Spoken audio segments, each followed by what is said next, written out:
I'm number 11 of the Fatui Harbingers, codenamed Childe, but I also go by Tartaglia. And you? You too like to cause quite the stir, don't you? Something tells me we're going to get along splendidly. Morning, comrade. You're raring to go today, I see. You look well. What's your secret? Care to exchange notes? Oh, dinner was quite the feast. A spot of exercise is in order. Today was great. See you tomorrow, comrade. You know, there are better ways to seek out our enemies than, well, standing here.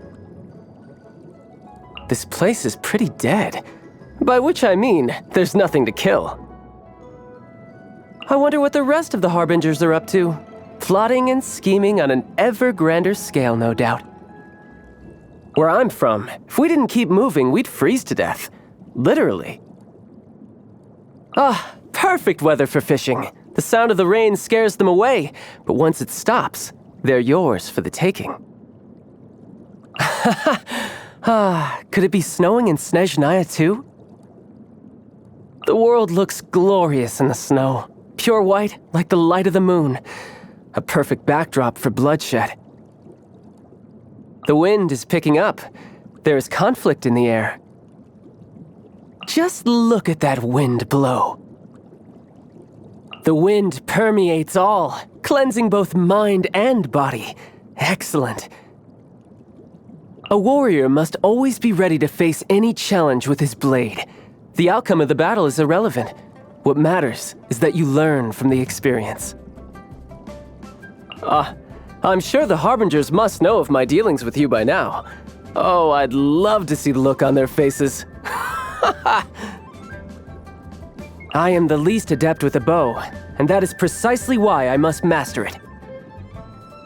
You wield such powers without owning a vision. I really am excited to see what you have in store for us. Let's see how far you can go. Just don't go dying on me before you lay it all on the line in our final battle. I won't allow it. Comrade, how would you like to join the Fatui? Actually, scrap that. With your capabilities, you and I could go head-to-head with the Harbingers and win. Wouldn't want to miss an opportunity like that. If it makes me stronger, I'll take it. Vision? Great. Delusion? Don't mind if I do. Heretical teachings from the Abyss? Sign me up. The skeletal white snowscape devours life without leaving any trace. It is the invisible enemy we fight against each day. I once ventured deep into the Abyss and came face to face with an enormous beast. I don't know its name. All I know is the sight of it chilled me to the bone. But mark my words, one day I will march back in there and behead that beast.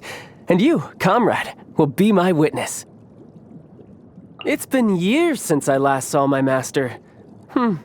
I should hope the next we meet, I'll at least be able to force her to use both hands to beat me.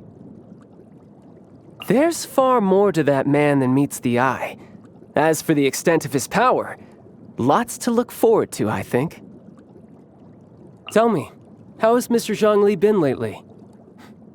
Not bad, you say. Seems he's had no problem acclimating to mortal life. He sure had me fooled. Such a fiasco mustn't be so easily forgiven. The only way to reconciliation is fierce combat. What do you mean I'm no match for him? Her Royal Highness, the Tsaritsa, is actually a gentle soul. Too gentle, in fact. And that's why she had to harden herself. Likewise, she declared war against the whole world only because she dreams of peace. And because she made an enemy of the world, I had the chance to become acquainted with you. Varka. Just the thought of one day going head-to-head with him in combat. The fabled knight of Boreas himself, titan of the knights of Favonius. It makes me buzz with excitement. It's a beautiful life we live in this world. Remember, comrade, one day I will conquer the world. Face me in person, man to man, and I'll always have a chance of beating you. Same goes if you're a deity or a monster from the Abyss. But the Harbingers? They are more enamored with their intangible methods, spending their days scheming and maneuvering. This is why we cannot get along. However far away my motherland may be, we all live under the same sky. That snow-white moon. My family must be able to see it too. I hope my siblings... I hope that they have turned out to be formidable warriors as well. Comrade, a word of advice. Don't go yelling stupid things in the heat of battle. They might sound good in your head, but if you think about it, they make no sense at all. I'm talking about things like, I'm on fire. That's the last thing we want. Fire leaves behind nothing but ashes, and you must survive at all costs.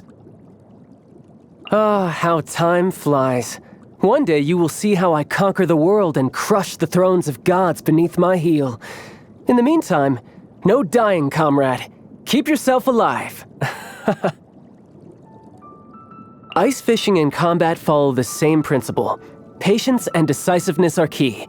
Though, having said that, I suppose the same is true of everything in life. My pet peeves? Well, to be honest, I'm far too busy journeying with you and slaying powerful enemies to dwell on such trifling matters. There's plenty of delicious food to sink your teeth into in this world, and plenty of fights to sink your teeth into as well. Life is beautiful. Food is like weaponry. A true warrior never deliberates unduly over their choice of weapon, nor do they do so over the food they eat. Neither should you. Oh, I feel like I've gotten stronger.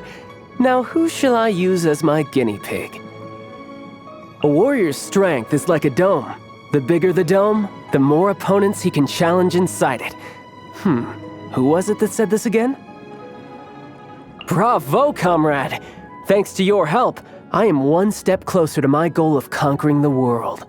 I doubt even that Tsaritsa herself ever expected I would make it this far.